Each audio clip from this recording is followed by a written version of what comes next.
इसीलिए शायद हमास का जो एतबार है, जो भरोसा है, इस बार भी इसराइल पर उस तरह से नहीं हो पा रहा है। लेकिन इसराइल ने इस शर्त से को नहीं माना या इस शर्त से अचानक मुकर गया। ये ऐसा तो नहीं कि हमास से पहले शस्त्र छुड़ाए जाए और उसके बाद उनके सफाई के लिए कोई कदम उठाने की प्रक्रिया हो? वो सब हमास को मंजूर नहीं। उनका कहना है बाहरी लोगों के सामने हथियार डालने का मकसद तो यही हुआ कि इसराइल के सारे लक्ष्य अपने आप पूरे हो रहे हैं। यही तो इसराइल और अमेरिका चाहते हैं। इसराइल ने नहीं माना और ताबड़तोड़ बमबारी गजा पर शुरू हो गई। गजा की रसद रोक दी गई। नमस्ते, मेरा नाम है दिव्यांशु। लाइव हिंदुस्तान के मॉर्निंग शो में आपका बहुत स्वागत है। मेरे साथ मौजूद है इमरान खान जी। नमस्कार। कतर की राजधानी दोहा पर हुए एक इस्राएली हमले ने कहीं न कहीं गजा में चल रहे नरसंहार को बंद करने का एक ऐसा रास्ता बना दिया जो अमेरिका के रास्ते शुरू तो हुआ, लेकिन अब बातचीत की एक टेबल पर लाकर दो दुश्मनों को पटक चुका है। ऐसे में अब सवाल ये खड़ा हो रहा है कि क्या वास्तव में ये शांति का समझौता होने जा रहा है? क्या वास्तव में जो गजा में चल रहा है नरसंहार वो बंद होने की दिशा में आगे बढ़ रहा है, या फिर सिर्फ ये कुछ दिन का एक छलावा है जो लोगों के मन में तो जाएगा लेकिन फिर से वही कहानी दोहराई जाएगी? इस बीच खबर ये आ रही है कि हमास और इसराइल जो बातचीत की टेबल पर तो आए हैं, लेकिन हमास के अंदर इमरान जी कहीं ना कहीं अब ये सवाल खड़ा होने लगा है कि क्या इसराइल पर भरोसा वो करें।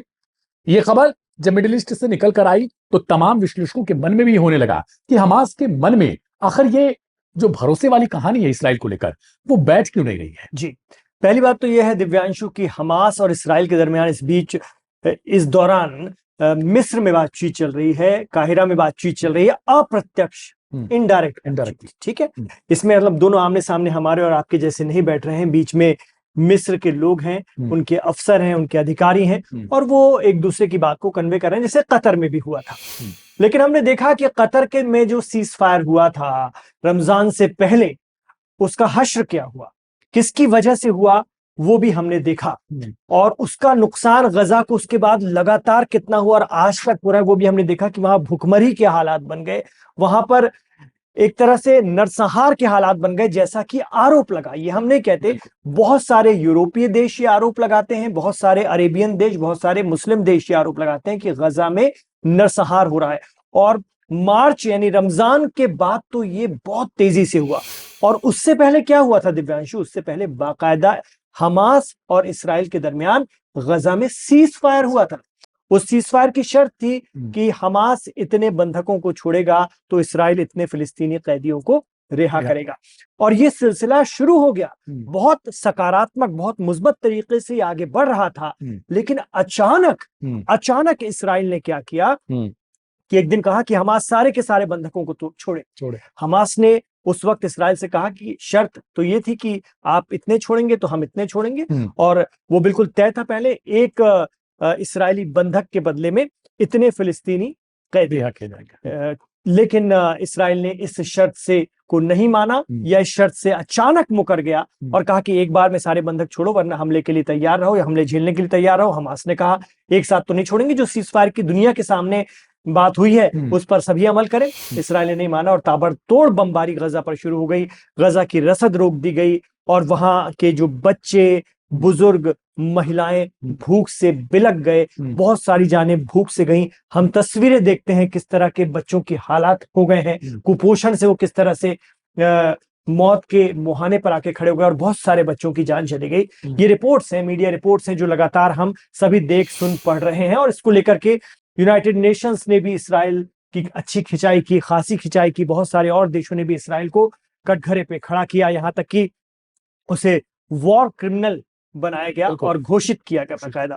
ये हम नहीं कहते। तो ये तमाम चीजें हुई, इसीलिए शायद हमास का जो एतबार है, जो भरोसा है, इस बार भी इसराइल पर उस तरह से नहीं हो पा रहा है कि आज वो सीज फायर की बात कर रहा है टेबल पर, जैसे तैसे अप्रत्यक्ष रूप से बात करने के लिए बैठ गया है।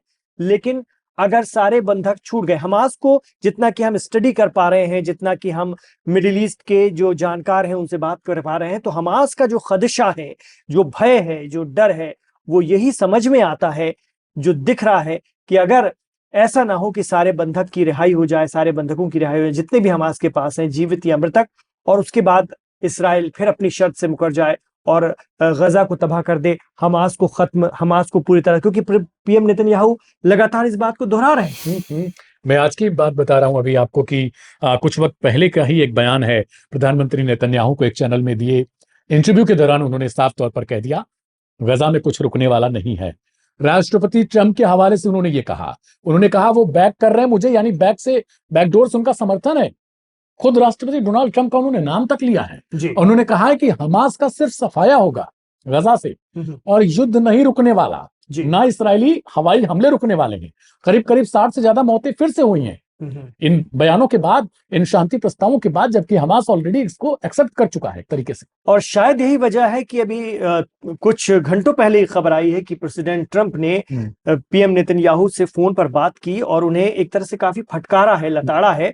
और खबर ये मीडिया रिपोर्ट्स बता रही हैं कि जो खासतौर से जो पश्चिम का मीडिया है वो भी कह रहा है कि उन्होंने पीएम नेतन्याहू को कहा कि आप बहुत नेगेटिव बात करते हैं, आप बहुत नकारात्मक बात करते हैं। खबर यह कि कुछ पीएम नेतन्याहू ने प्रेसिडेंट ट्रंप से कहा था कि हमास इन शर्तों को नहीं मान रहा है, या हमास ऐसा कह रहा है, हमास वैसा कह रहा है। तब प्रेसिडेंट ट्रंप ने पीएम नेतन्याहू को लताड़ा कि आप आगे तो बढ़िए, आप बहुत ज्यादा नेगेटिव बात करते हैं। तो जो हम देख पा रहे हैं, समझ पा रहे हैं, इस्राइल की जो मंशा है या उनका जो घोषित लक्ष्य है, इस्राइल उससे रत्ती भर भी डिगता नहीं है, डिगता हुआ दिखता नहीं है, और कहीं ना कहीं वो ले देकर वहीं आ जाता है। तो यही वजह है कि हमास इतनी जल्दी इस्राइल पर भरोसा नहीं करेगा। कहा भी जाता है कि दूध का जला छाछ को भी फूंक फूंक कर पीता है। शायद हमास की वही कैफियत है, वही स्थिति है।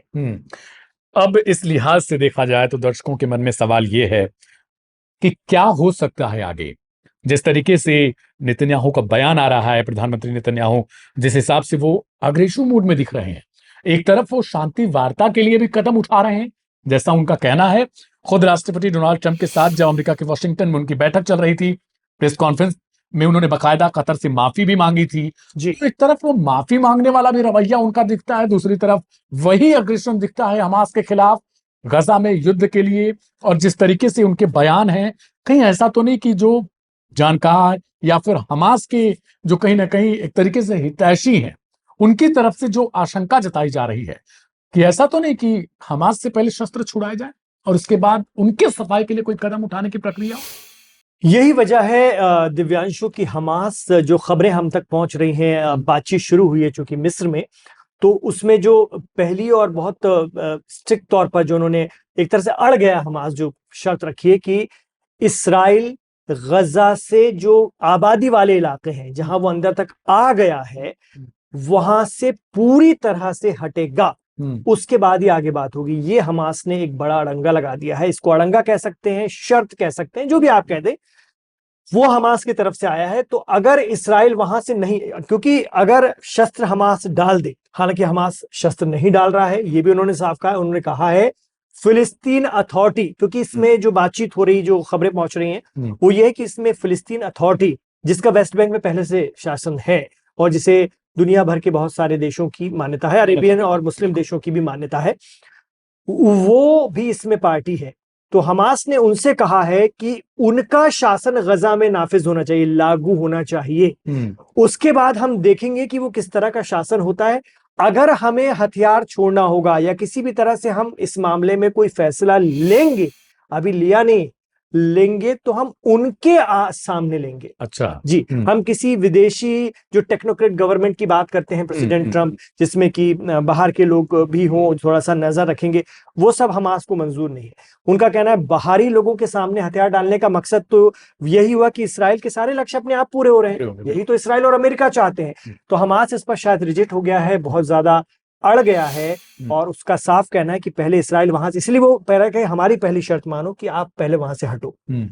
कल को फिलिस्तीनी अथॉरिटी के सामने भी मान लीजिए हमास ने कुछ इस तरह का कदम उठा लिया, और इस्राइल का कहना था कि इस्राइल ने एक तो क्या किया है, जो हम देख रहे थे कि पीएम नेतन्याहू कुछ अपने हिसाब से नक्शे लाए। उन्होंने कहा ये लाइन बीच में है, यहाँ ये हमारी ये है, अभी हम यहाँ रहेंगे, फिर बाद में यहाँ हटेंगे, फिर बाद में यहाँ हटेंगे, ऐसे करके हम तो जानकार मानते हैं, एक्सपर्ट मानते हैं कि आप कौन होते हैं ये तय करने वाले, है ना। तो ये तो तय दोनों पक्ष करेंगे और वो लोग करेंगे जो मध्यस्थता कर रहे हैं। प्रेसिडेंट ट्रंप या अमेरिका के लोग भी करेंगे, जो कि उनका प्रस्ताव है ये। वो देखेंगे कि कौन कहां से हटे, कौन कहां तक रहे, किसकी हद कहां तक हो। तो ये आप नहीं तय कर सकते।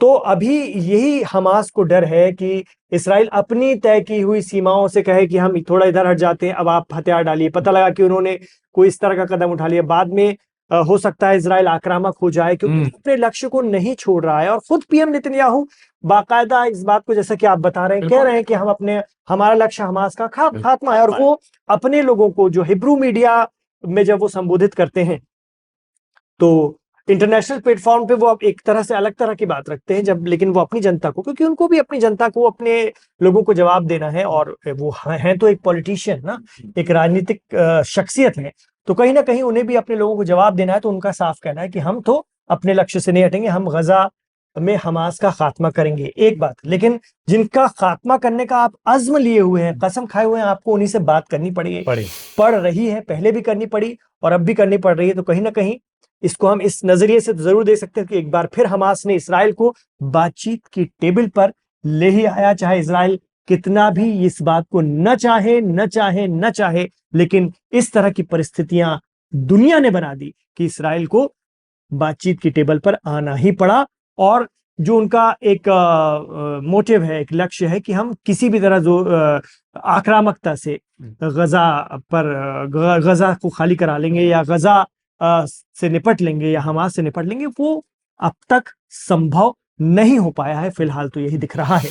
तमाम जो व्यूअर्स हैं इमरान जी, उनका सवाल ये आ रहा है कि शांति प्रस्ताव की बात हो रही है, लेकिन जो 2 साल चला फिलिस्तीन के लिए, फिलिस्तीन की मांग के लिए ये पूरी लड़ाई है जी, अपने फिलिस्तीन को लेने के लिए ही ये तमाम तरीके से वो लोग कर रहे हैं। सवाल ये है कि 2 साल बाद जब शांति प्रस्ताव अमेरिका, कतर, मिस्र की मध्यस्थता के बावजूद आ रहा है, फिलिस्तीन उसमें कहां है?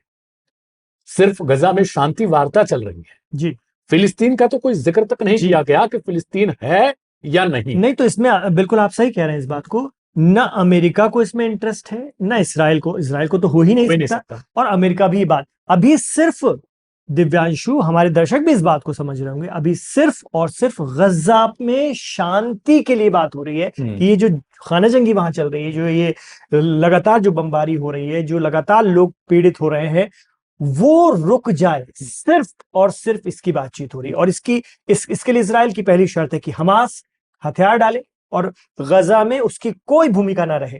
ये अमेरिका भी चाहता है, लेकिन हमास का कहना है, जितना हम लोगों ने समझा, जितना हम लोग लगातार देख रहे हैं, पढ़ रहे हैं और विशेषज्ञों से बात कर रहे हैं, कि हम ऐसा कर सकते हैं, लेकिन इसराइल को भी हमारी शर्तें माननी पड़ेगी। तो बातचीत अभी यहां तक आ गई है। यही वजह है कि कम से कम फिर बैठे हैं। कब से, जब बीच रमजान में ये बातचीत टूटी थी, उस दौर में बैठे थे।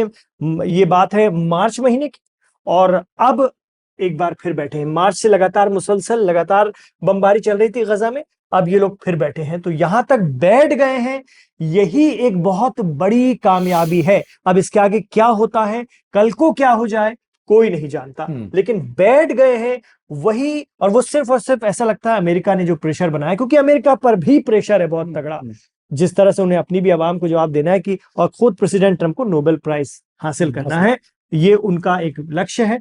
और यही वजह है कि उन्होंने कहा कि अब ये सब बंद होना चाहिए। इसराइल को बाकायदा डांट रहे हैं, उन्होंने कतर से बाकायदा माफी मंगवाई, मीडिया के सामने माफी मंगवाई, सबने देखा फोन करके। तो ये चीजें वो इसलिए कर रहे हैं, इसलिए इसराइल को ये करना पड़ रहा है। और हमास की भी मजबूरी है, क्योंकि वो भी लगातार लड़ रहा है, लड़ते लड़ते वो इस स्थिति में पहुंच गया है। तो जाहिर सी बात है कि वो भी कोई रास्ता निकालना चाहेंगे।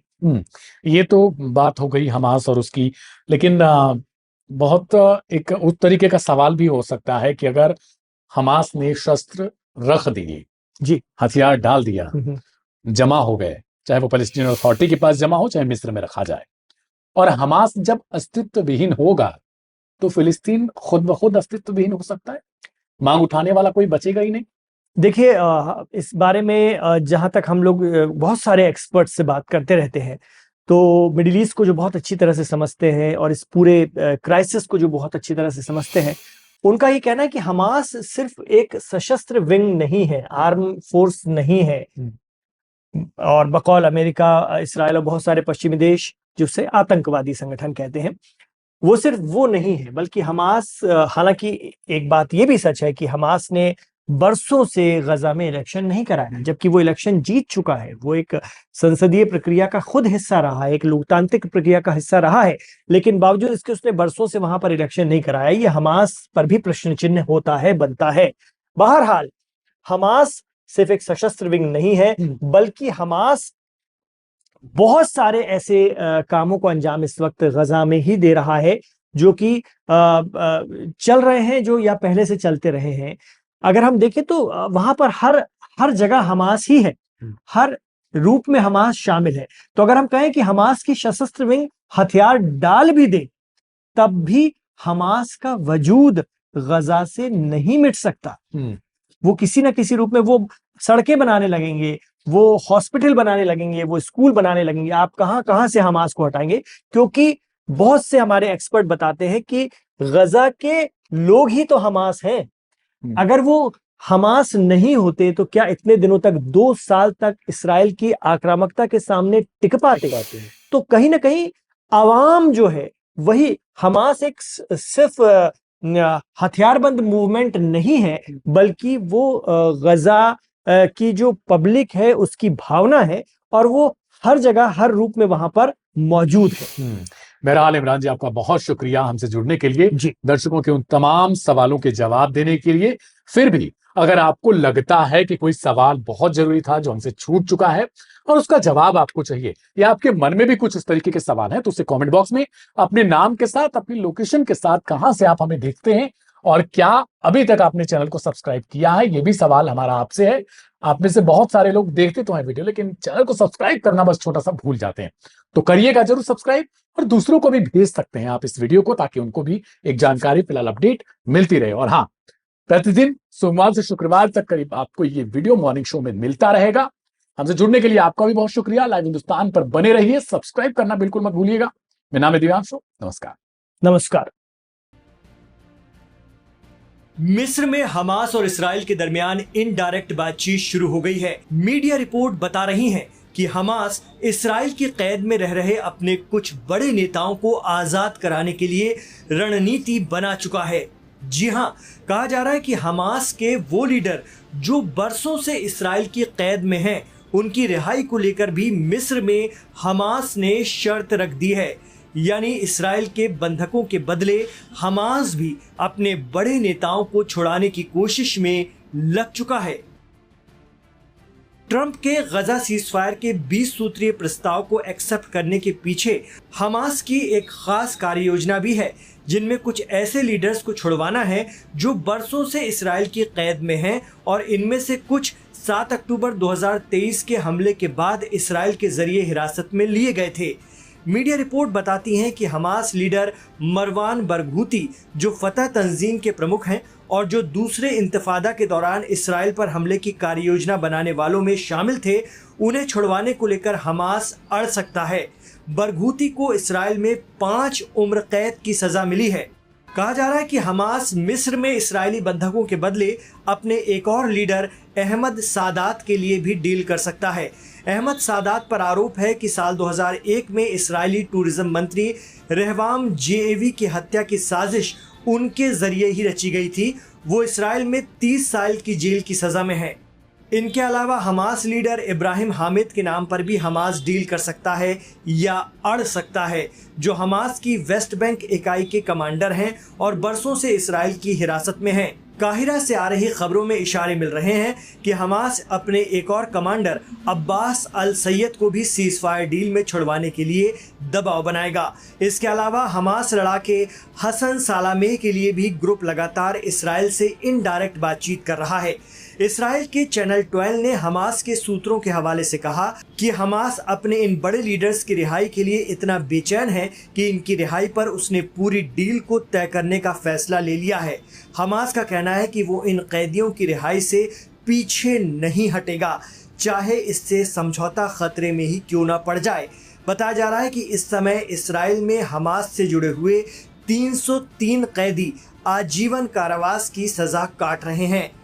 टाइम्स ऑफ इसराइल का दावा है कि हमास ये भी मांग कर रहा है कि इसराइल हमास की एलीट फोर्स नुख्बा फोर्स के उन कमांडरों को रिहा करे जिन्होंने 7 अक्टूबर 2023 के हमले में हिस्सा लिया था, लेकिन इसराइल ने इस मांग को लगातार खारिज किया है। एक्सपर्ट बताते हैं कि इसराइल शायद ही 7 अक्टूबर 2023 के हमले में शामिल हमास नेताओं और सदस्यों को रिहा करे, लेकिन अगर हमास ने प्रेशर कायम रखा तो हो सकता है इसराइल को इस दिशा में झुकना भी पड़ जाए। बताया जा रहा है कि हमास ने इसी आधार पर चर्चा शुरू की है कि वो चाहता है कि आईडीएफ की गजा से पूरी तरह वापसी की गारंटी दी जाए। वापसी के लिए समय सीमा तय की जाए। खलील अल हैया के नेतृत्व में हमास की टीम एक साथ फिलिस्तीनी अथॉरिटी की टीम से भी बात करेगी ताकि ये तय किया जा सके कि जंग के बाद गजा में नई हुकूमत फिलिस्तीनी अथॉरिटी के तहत बनाई जा सके। इतना ही नहीं, कतर ने अमेरिका के साथ समझौता करके पहले ही इसराइल के हमलों से अपने यहाँ रह रहे हमास नेताओं को सेफ कर लिया है। यानी अब अगर इसराइल ने कतर में मौजूद हमास के लोगों को निशाना बनाया तो ये हमला अमेरिका पर हमला माना जाएगा। एक्सपर्ट बताते हैं कि हमास ने ट्रंप के इस प्रस्ताव को ये जानते हुए भी कि उनके लिए बहुत ज़्यादा सकारात्मक नहीं है, फेवर किया है। इसके कुछ कारण हैं जो हमास लीडरशिप की कूटनीतिक समझदारी भी कही जा सकती है। हमास के इस प्रस्ताव पर मोहर लगाने का पहला कारण तो गजा की आवाम है, जो इस वक्त सबसे ज्यादा परेशानी झेल रही है। उनकी किसी भी तरह की मदद को रोककर लगातार हमले जारी रहे, जिसे कई अरब, मुस्लिम और यूरोपीय देशों ने नरसंहार बताया था। जानकार कहते हैं कि गजा की जनता को राहत मिले, ये हमास की हामी की एक बड़ी वजह हो सकती है। इसके अलावा हमास प्रेसिडेंट ट्रंप के नए प्रस्ताव को लिमिटेड तौर पर इसलिए भी सपोर्ट कर रहा है क्योंकि ऐसा करने से पश्चिमी देशों और इसराइल में फूट पड़ सकती है। खासतौर पर अमेरिकी एडमिनिस्ट्रेशन और इसराइली लीडरशिप में मुमकिन है कि कुछ दरार पड़े। वजह है कि इसराइल हमास का गजा से पूरी तरह खात्मा चाहता है और पीएम नेतन्याहू बार बार ये कह रहे हैं कि उनका अभियान गजा में आगे भी जारी रहेगा। लेकिन ऐन मौके पर अमेरिका का शांति प्रपोजल आ गया। अगर इसराइल इसे अनदेखा कर रहा है या करने की कोशिश करता है या फिर अपना लक्ष्य हासिल करने की दिशा में फिर आगे बढ़ता है, यानी गजा पर पूरा कंट्रोल करने की कवायद करता है, तो इससे अमेरिका नाराज हो सकता है और अगर ऐसा हुआ तो हमास को फायदा मिलेगा।